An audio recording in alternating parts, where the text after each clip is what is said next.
11:20. The game ended just a few minutes ago. I wasn't planning on doing this, but I thought, what the heck? I'll jump on and do a quick reaction video for any who may be interested in hearing my thoughts. As a fan of a Big 12 team, first of all, I'm a little bit embarrassed, but I would be even more embarrassed if I was the Big 10, because the team that just got beat 65-7, TCU, beat the Big 10 champion in the semifinals. So I'm not sure what that means, but I don't think it's at all a shot at the Big 12 for TCU to get beat this bad. I think what it means more than anything is that Georgia is just that good, man. Georgia is just a hell of a football team. And they played an almost flawless game tonight. They just got dudes and dogs all over that field. They're more athletic. They're faster. They're bigger. They absolutely dominated in the trenches tonight on both sides of the ball. They were giving Max Duggan looks that it's like Max Duggan, they were giving him looks I don't think he'd ever seen before. Just had him scrambling, bumfuzzled, whatever you want to call it, all night long. It's just crazy, man. Stars matter. Some people say stars don't matter. I disagree with that wholeheartedly. I think it does matter, and I think Georgia just proved it. I think TCU only had one 5-star player on their whole roster, whereas, Georgia had, probably, I don't know how many for sure, but I know in the double digits. And it showed tonight. I mean, they're a dominant team. I think they made it clear tonight that the SEC is still the best conference in college football. I don't think there's any argument there. And the Alabamas, the Georgias, even the Tennessees of the world, I think, are probably better than most other conferences' best teams. I mean, that's just what I think. I don't think Michigan. Michigan had been in this game tonight, it probably would have still been a blowout against Georgia. Hats off to TCU for getting where they got, man. Yeah, they got blown out 65-7, but you know what? There were only two teams in this game night, and they were one of them. And I think they deserve some credit for that. They won, all their games but one this year to get where they were. They earned it. I hated that they got beat as bad as they did. But like I said when I opened, I think it's more of a credit to Georgia than it is discredit to TCU on how this game played out. I don't know. Going into this game, one of the things I was keeping my eye on, it was the first time we saw it was the first time we were able to see an air raid, quote unquote, air raid offense in the national title game, which Sonny Dykes runs the ball a lot more than Mike Leach did. So I don't know if it's a true air raid, but this was the first time we saw someone from the air raid tree in a national title game, and it was the first time that I know of that a team that played a 3-3-5 defense was in the national title game. And I don't know if it's an indictment on the 3-3-5 defense or not, but Georgia was able to do whatever they wanted to do. I don't know how much of that had to do with the 3-3-5 defense versus, Georgia just having better players. But it really looked like Georgia was able to find all the holes in that 3-3-5 defense. The one thing I've always thought about a 3-3-5 over the years watching West Virginia play, because they've ran it for years, is it always seems like the 3-3-5 defense is gullible, I guess that's the right word, to tight ends. Tight ends seem to always, if you have a really good tight end against a 3-3-5 defense, you can absolutely eat that 3-3-5 defense up.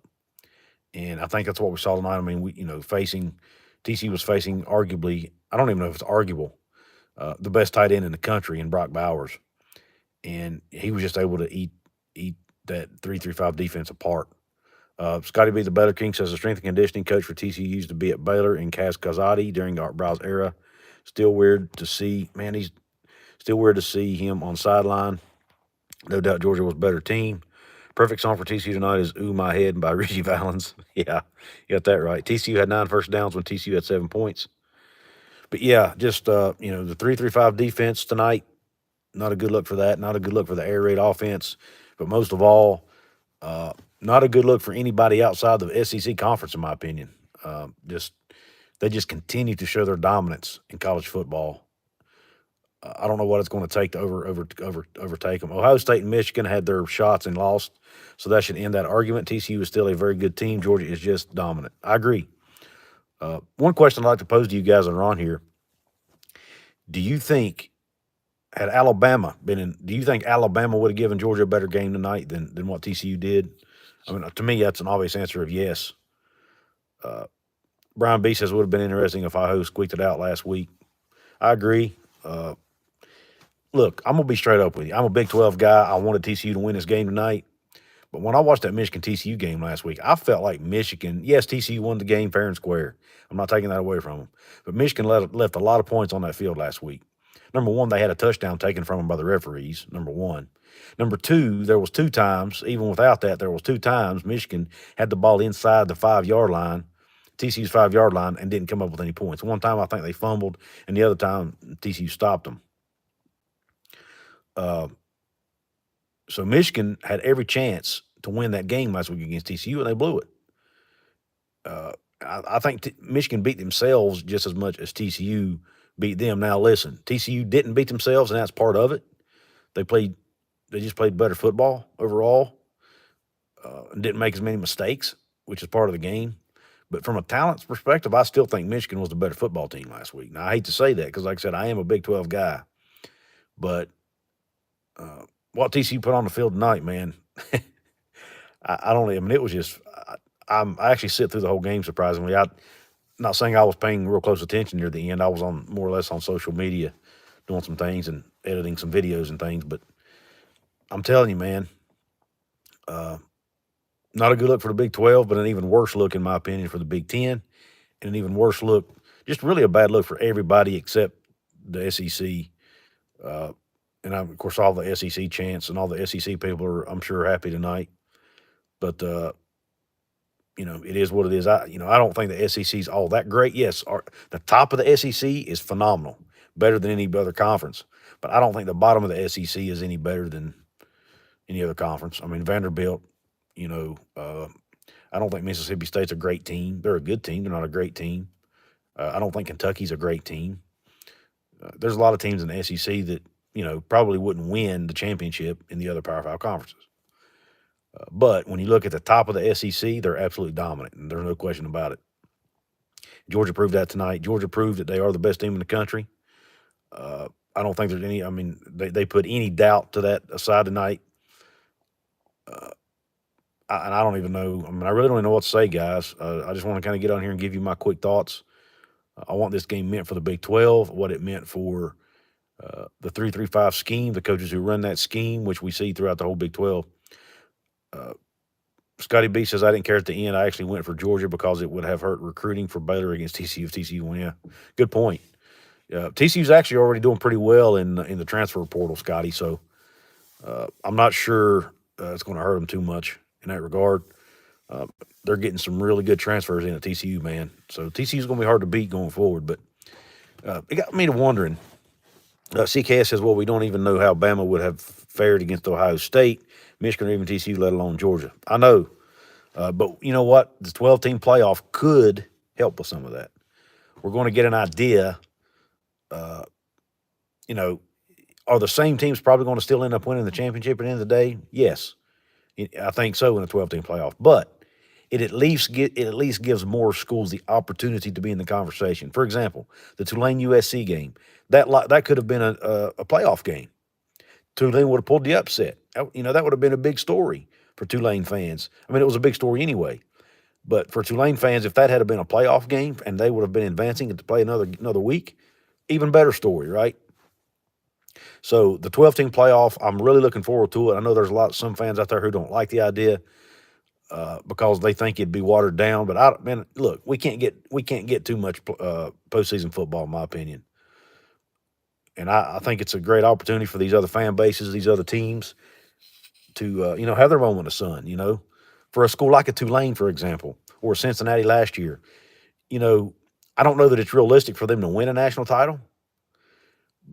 But for them, their goal could be just let's get in the playoffs.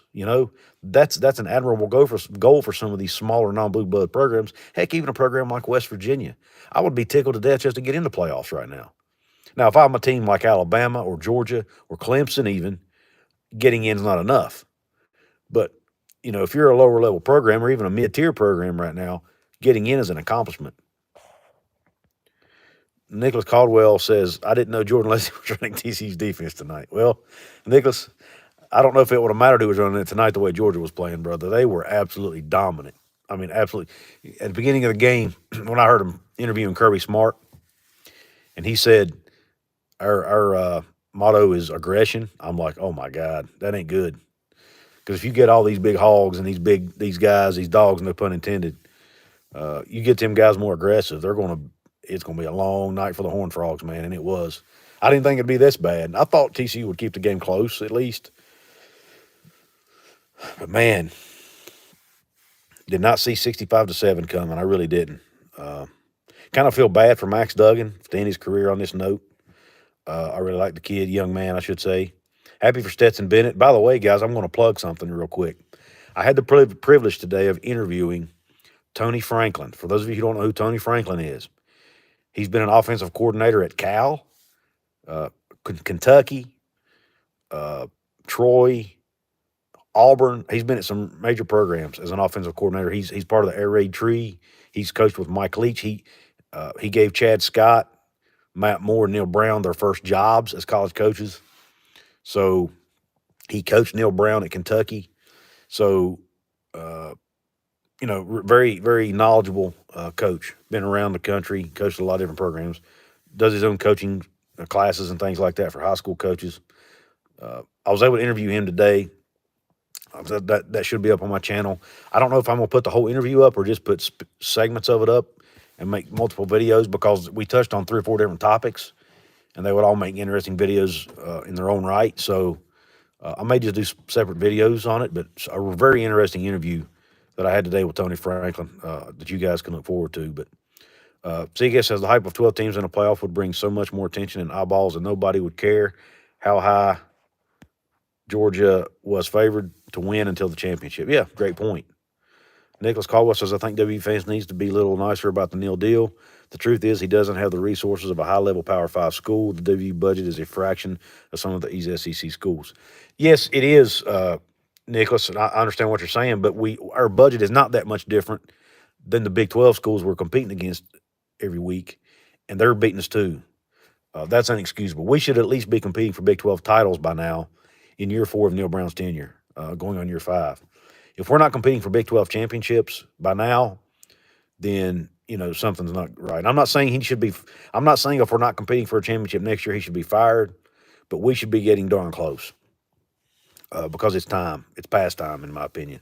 I'm not saying we should be competing with Georgia or Alabama, but we darn sure should be able to compete with Oklahoma State and TCU and Baylor and all these other schools. I mean, we should be able to win. We should be in the conversation. Kansas State, for example. Chris Kleiman was hired the same year as Neil Brown, and he's doing just fine. So, we should be competing in the Big 12 at least. And with this 12-team playoff coming, West Virginia needs to be in the conversation to get in the 12-team playoff at least every other year, in my opinion, or every couple of years. Brian B says, what is a TCU QB projected at in the draft? Off the top of your... I don't, Brian. I'd be interested. I'm not really a NFL draft guy. That's not my strength. But that is something I would like to look up. Need to look up probably to see what kind of projections are out there. Nicholas Caldwell says all the teams are 6-6 teams outside of like the top 2 or 3 teams. 8 wins next year. I don't think we can afford to fire him and afford to hire someone decent to replace him. And Nicholas, I think that's what it came down to, man. I mean, if you looked around the country, what coaches could you have hired that wanted to come to West Virginia that wouldn't have been a huge risk? I don't think we were going to get Deion Sanders. I don't think we were going to get, Hugh Freeze. Even though I do think Hugh Freeze was a possibility, but I don't think he would have passed up Auburn for us. I would have liked to have seen us went after him from the beginning. I would like to have seen us fire Neil earlier in the year, and then go after Hugh Freeze early in the season.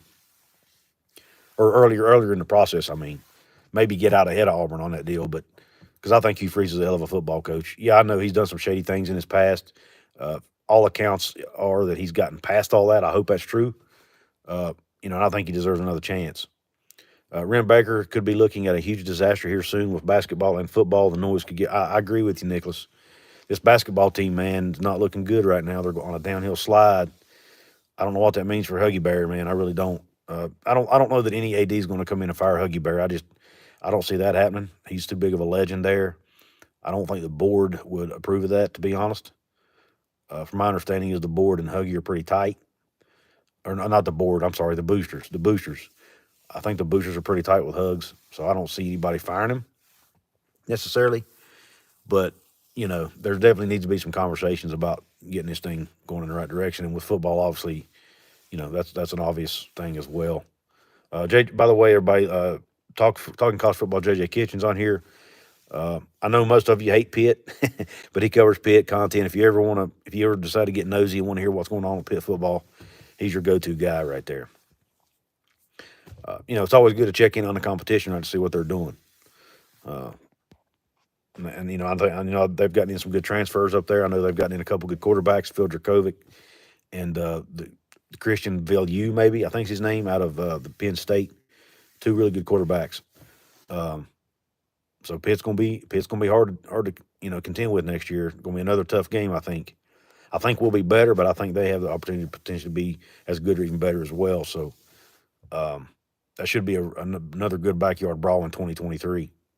Greg Adams said TCU gave up. Yeah, they're at the end. It looked like they were giving up, Greg. I saw one. I don't know if it was the last touchdown pass or the one before to McConkey, if that's his name. They threw that out to him in the end zone or that corner, whatever it was he was running there. Yeah, I'm in my car in the garage, brother. A lot of people in my house were already in bed. I didn't want to wake them up. But anyway, that pass to McConkey, it looked like the DB quit on the play, man. It looked like he just slowed up. I hate to see that because you're supposed to play the final whistle, but you know what I mean? It's probably human nature, to be honest with you, when you're getting beat that bad. So I'm not going to throw too much shade at them. Their team made it to the national title game. Mine didn't, so it's hard to talk too much junk to them. And what's crazy is we could have beat TCU. We had TCU on the ropes, man, and had a chance to go ahead with less than 5 minutes to go in the game, and we couldn't get the ball in the freaking end zone. But yeah, we could have beaten TCU, and this would have never even been this game tonight would have never even happened because had West Virginia beaten TCU, they would have not gotten in the playoff. Georgia probably would have been playing Ohio State or Alabama, maybe. I don't know. Who knows? So it'd have been a whole different deal. That makes sense. Yeah, this light in my wife's car is probably going to go off here shortly too, because it doesn't stay on forever. To save battery. But anyway, guys, I'm not going to stay on here a really long time. I've got to get into bed myself. For those of you living on the East Coast, it's getting pretty late here. But I wanted to come on here and kind of give my post-game thoughts. Congratulations to the Georgia Bulldogs. Hats off to them. They're a great football team. Stetson Bennett, a great quarterback, very, very underrated throughout his career. Probably didn't get enough credit until maybe now, or at least after last year. And hats off to Kirby Smart, man. I mean, he may be, is he a better coach than Nick Saban? I don't know. It's a good debate to have. We can probably start having right now at this point. I'm not saying he's better historically than Nick Saban, but is he better right now? Is Kirby Smart a better coach today than what Nick Saban is today? Very interesting conversation and debate. But congratulations to Georgia. Congratulations to Coach Smart. Congratulations to Stetson Bennett, the whole Georgia team. And guys, they're young. A lot of these guys are on the field tonight are going to be back next year. So we might see the first three-peat champion in decades. So watch out, college football, because Georgia's not going anywhere. And they're just a dominant, really, really good, not really good. They're a great football program, a great football team, very well coached, very tough, very disciplined, very athletic, very fast. I couldn't believe the speed on that field tonight. When I watched TCU play in the Big 12, most games they look like the most athletic team on the field. They didn't even hold a candle to Georgia. Watching Georgia is almost like watching an NFL team, in my opinion. I would love to see some kind of that light went off, guys. I would love to see some kind of exhibition game between, like, say, the worst team in the NFL, the Houston Texans maybe, against Georgia. Wouldn't that be fun to watch? I think that'd be very interesting to see who would win that game. I'm sure Houston would win it, but it'd kind of be fun to watch. I think Georgia might could at least compete. But anyway, well, guys, listen. I think those of you who hopped on here, thank you for doing so. Hate that it wasn't a better game for all of us college football fans, especially us Big 12 fans. I don't have any love lost for TCU necessarily, but I was, rooting for them because of the conference affiliation. But, no biggie. Hank says you have to schedule those teams to get it. I'm not sure what he's referring to be honest. I'm